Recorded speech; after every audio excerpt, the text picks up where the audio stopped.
O medo em si não é negativo. O medo é uma reação instintiva, fruto da evolução da nossa espécie e motivo da nossa sobrevivência.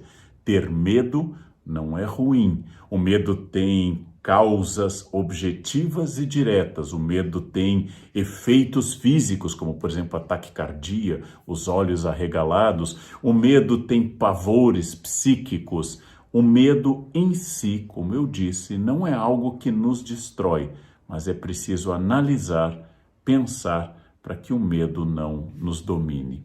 Em primeiro lugar, nós sobrevivemos como espécie porque nós temos medo. O medo de um espaço escuro, o medo de feras, o medo de passar fome, obrigou a nossa espécie a buscar estratégias de defesa, associações em grupo, constituições de defesas, e hoje também podemos falar em defesas psíquicas, em muletas contra o medo. Eu vou dar um exemplo a vocês de uma questão muito importante. Existem poucos seres humanos no planeta que sofrem de uma característica chamada analgesia congênita. Analgesia congênita, ou seja, não sentem dores. Estas pessoas que por uma série de questões não sentem dores, não sentem quando seu braço está queimando, não sentem uma fratura, não sentem uma apendicite, sofrem muito e raramente sobrevivem por muito tempo. Por quê? Não tendo a dor, não sabem, por exemplo, que quebraram um osso. Não tendo a dor, por exemplo, não sabem que um ambiente, uma panela, um ambiente oferece risco. Não tendo a dor, acabam morrendo, porque não tem este mecanismo de defesa que é a dor. A dor é muito importante porque ter medo de sentir dor nos afasta de experiências de risco desnecessário. E quando eu sinto uma dor que eu não busquei, um choque, uma queimadura com um prato quente, meu corpo manda logo a mensagem para que eu reaja. A dor e o medo são estratégias fundamentais de sobrevivência. Ter medo de andar na rua em um lugar perigoso, quando eu posso ser assaltado ou agredido, é uma prudência que vai me levar a evitar saídas, por exemplo, desnecessárias. Se eu vou a algum lugar e não é necessário que eu enfrente aquele lugar.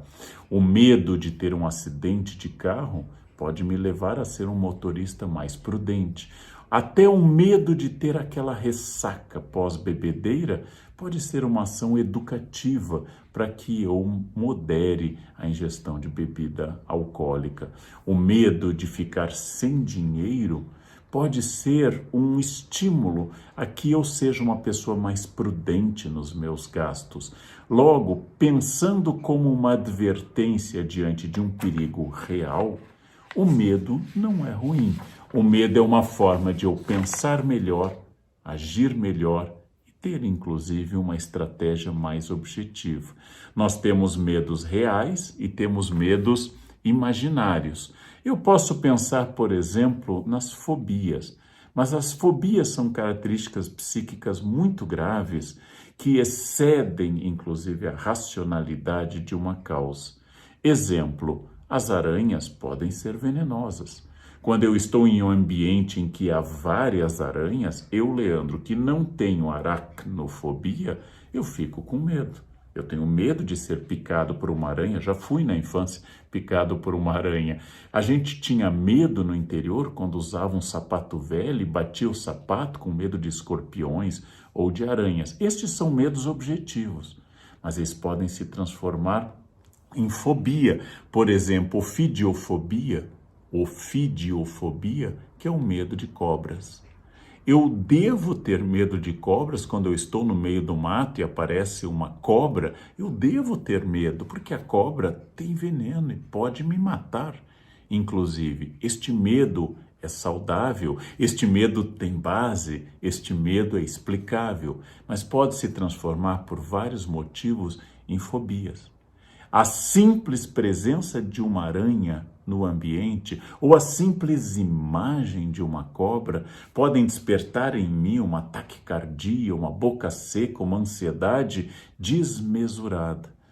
Ou seja, uma ansiedade além daquilo que é o risco em si. Não posso nem ver filmes de aranhas que eu já fico completamente paralisado. Então pode ser que você esteja sofrendo de uma fobia. Existem fobias para gatos, para cachorros, para aranhas, para cobras. Existem fobias muito variadas. Elas são uma doença específica. Então, no caso de um medo me paralisar por completo, ele excede o simples medo e se torna uma fobia. Ele dá um degrau acima, é um pavor que eu não consigo controlar. Logo, de medo positivo, balançar um pouco um sapato velho para ver se não há, por exemplo, uma aranha, um escorpião, por exemplo, evitar andar em um ambiente que possam existir cobras venenosas, sem colocar, por exemplo, uma bota que me defenda de uma picada nas pernas. Isto é prudência. Se eu não tiver essa prudência, eu tenho temeridade, que Aristóteles diz que é um defeito. Aristóteles define a coragem como a pessoa que sai para enfrentar seus medos, mas não deixa de ser prudente. Quando a prudência é excessiva, ela pode virar covardia. Quando não existe o medo, isso pode virar temeridade. O medo é positivo se me faz pensar em boas estratégias. Eu tenho um certo medo do declínio final da idade. Então eu vou ter alimentação equilibrada, vou fazer esportes sob supervisão médica, eu vou fazer vacinas, porque isto vai retardar, pelo menos retardar, o declínio final. Isto vai impedir que ele chegue muito cedo do ponto de vista da estratégia. Agora, o medo paralisante da morte é outra questão. Então eu estou lidando talvez com um medo que esconda outras questões, talvez com um medo que traga outros sentimentos, mas quando ele é estratégico, ele é bom. O medo é um sentimento que pode ser visto como uma aliança estratégica para me tornar uma pessoa melhor. Claro que o medo é tão forte, eu citei lá no início que é um dos gigantes da alma, o medo pode ser instrumentalizado por pessoas. Por exemplo, sistemas políticos vão dizer, votem em mim, porque o outro é o caos, o outro é a destruição. O medo da fome, da inflação, do desemprego, da desordem social, é um argumento muito forte. Muitos religiosos, durante a Idade Moderna, diziam muito mais sobre o medo do inferno do que sobre o amor a Deus. Eu não falo para você como candidato do que eu quero fazer, apenas digo que eu sou a única alternativa que você tem. Então eu estou usando o medo como uma forma de controlar as pessoas. Os pais que assustam crianças com medos, na minha infância era o homem do saco que passa na rua e vai pegar crianças. Os pais que assustam crianças para que ela não faça algo perigoso ou que seja obediente, utilizam o medo como estratégia de controle. É muito eficaz. O medo é muito eficaz como estratégia de controle. Por isso que eu devo saber quais são meus medos, porque é provável que se eu não souber quais são meus medos, outros saberão e usarão contra mim. Nós vivemos uma sociedade com muito medo. Nós vivemos uma sociedade marcada por medo. Zygmunt Bauman notou isto. Luc Ferry disse que nós temos 3 medos, fobias em geral, timidez e medo da morte. E falou que o medo da morte pode ser talvez diminuído se eu levar uma vida saudável e bem examinada, uma vida em que eu tome medidas concretas para enfrentar este medo, encarar o medo de frente. Em alguns casos, os especialistas falam de exposição moderada àquilo que me causa medo. Então, morro de medo de alguma coisa, primeiro olho imagens daquilo, depois olho filmes, primeiro fotos, depois filmes, ou então simplesmente vivo a situação sob controle, pode ser uma estratégia. Mas como eu disse no início, se o medo lhe paralisa, se ele é irracional ou até racional, mas lhe paralisa, é hora de você buscar ajuda profissional. Um trauma, uma outra questão pessoal pode estar provocando esta paralisia, levando a coisas graves, como, por exemplo, síndrome do pânico. levando a coisas graves, como ficar em casa e ter medo da rua, agorafobia, o medo de enfrentar a rua, o medo de enfrentar as pessoas. Nesse caso, é fundamental que você procure ajuda profissional. Eu disse desde o início, o medo não é ruim. O medo é uma lembrança que eu não sou todo-poderoso, que eu não sou infinito, que eu não sei tudo. O medo pode ser usado como uma estratégia para eu não tomar medidas excessivamente ousadas, para que eu não perca a noção de perigo, para que eu não perca a noção de que eu não tenho todo o poder do mundo e nem tenho todo o tempo do mundo. Se eu levo em conta minhas limitações e meus medos, talvez minha estratégia possa ser melhor. Então, se ele não for uma fobia psíquica, se eu não estiver precisando de ajuda profissional, se ele for apenas uma recomendação, cuidado, há riscos na sua escolha, ele é bom. No campo financeiro, no campo afetivo, sexual, no campo da saúde, no campo do trabalho, em todos os campos, uma dose de medo, que venha junto com ela uma dose de prudência, que vai me levar a não apostar todas as fichas em uma jogada, a não arriscar demais por muito pouco, a levar em conta que as coisas podem dar errado ou a ter pelo menos um plano B, ele pode ser excelente.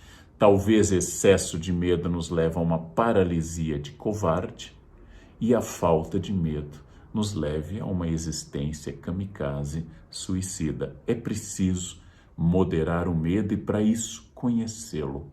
Para isso, aprender com ele. Por exemplo, Montaigne, filósofo do século XVI, que eu gosto muito, disse que filosofar é aprender a morrer. Todo o objetivo da filosofia é aprender a morrer. Você vai dizer, que coisa terrível, se Montaigne devia ser depressivo. Não particularmente. Tinha melancolia, mas não era uma pessoa tão negativa. Apenas ele disse, nós vamos morrer. É inevitável. Todos nós temos um destino e um encontro com a morte. Então, filosofar é parar de dar a este destino inevitável excesso de força. Filosofar é aprender a morrer. E como se aprende a morrer? Vivendo bem, um dia de cada vez, com foco no presente, sem excesso de angústia pelo passado, sem excesso de projeção sobre o futuro, com os medos ditando estratégias e sabendo que se o final é inevitável, o prazer está na viagem. Todos chegarão ao mesmo lugar, ao fim. Então a única alegria desta existência é a existência em si. E é por isto que filosofar também é aprender a morrer. Aprender sobre o meu final inevitável vai valorizar esse presente. Se um dia eu não terei mais as pessoas que eu gosto, quero estabelecer com elas uma ligação muito forte. Se um dia eu posso não ter mais saúde, eu quero aproveitar estes dias em que eu tenho saúde e mesmo quando ela declinar, eu quero que ela me dê o máximo daquilo que eu puder. Por isso que filosofar é também aprender a morrer. E nesse sentido de Montaigne, aprender a viver bem. Tem uma outra frase do Spinoza que eu li em Luc Ferry, não li em Spinoza, foi Luc Ferry que me ensinou essa frase. O sábio morre menos do que o tolo. É muito interessante essa frase. O sábio morre menos do que o tolo. Por quê? O tolo morre muitas vezes. Morre, inclusive, por causa do medo. O tolo sente o medo a todo instante, o medo o domina. O sábio só morre uma vez, naquela vez definitiva, que nos espera a todos. Sócrates foi um homem ousado, corajoso, questionador, e morreu uma vez, condenado à morte pela sociedade ateniense. O covarde é aquele que vai morrer várias vezes, vive morrendo, e em função do seu medo não adquire prudência, adquire covardia e acaba não fazendo nada, porque vai desagradar os outros, porque não é o que esperavam dele, porque não é isto, etc. Então ele morre muitas vezes. Por isso, o sábio morre menos do que o tolo. O sábio sabe que tem medo e é por isso que não é dominado por ele. O sábio sabe que não é imortal. O sábio sabe que não é onipotente. O sábio tem consciência da brevidade da vida. O sábio sabe que seu encontro está já marcado. E por isso o que eu tenho que fazer é que até lá eu tenho muita coisa que eu posso aproveitar. Este é o sentido que Spinoza nos dá. Por isso que eu queria dizer, tratar seu medo, se ele for paralisante, com um bom profissional, um psiquiatra, um psicólogo, um terapeuta. Ele pode ser sintoma de uma coisa muito mais grave, tratar seu medo. Mas se não for o caso de algo paralisante, aceitar o seu medo. Eu me sinto desconfortável em tal situação. Por quê? O que ela está expondo de mim? Aceitar-se como falho, como perfectível e não perfeito. Conhecer-se, sentir e olhar para seus medos.